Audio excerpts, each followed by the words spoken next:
ॾिसो मां तव्हांखे अर्ज़ु कयां त सिंध में बदअमनी जो मुंहिंजी नज़र में हिकिड़ो वाहिद इलाज आहे वो इहो आहे त पुलिस खे डीपोलिटिसाइज़ कयो।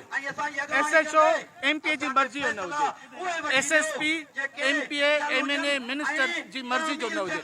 IG खे फ्री हैंड ॾियो त SSP उहो रखे। लॉ एंड ऑर्डर जो पहिरियों स्टेप इहो आहे त पुलिस खे डीपोलिटिसाइज़ कयो, इहो वॾे में वॾो आहे। बाक़ी लॉ एंड ऑर्डर जी सिचुएशन तमामु ख़राब थी वई आहे सिंध में, ऐं असल इशूज़ तां असांजी तवजो हटाइण जे लाइ सिंध गवर्नमेंट ॼाणी वाणी लॉ एंड ऑर्डर जी सिचुएशन ख़राब करे रही आहे, ॼाणी वाणी।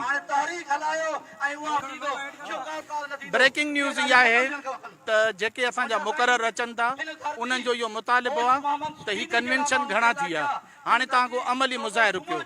असांजे हिकिड़े दोस्त इहो प्रोपोज़ल ॾिनो आहे, आशिक़ चांडियो साहिबु एक्स प्रेसिडेंट आहे डिस्ट्रिक्ट बार कंबर जो, त बाबा सिंध असेंबली जो इजलास हले थो, all Sindh lawyers action committee खे इहो मुतालिबो था कयूं त तव्हां नेक्स्ट जेको असांजो स्टेप हुजणु खपे, सिंध असेंबली बिल्डिंग जे ॿाहिरियों एहतिजाजी मुज़ाहिरो हुजणु खपे।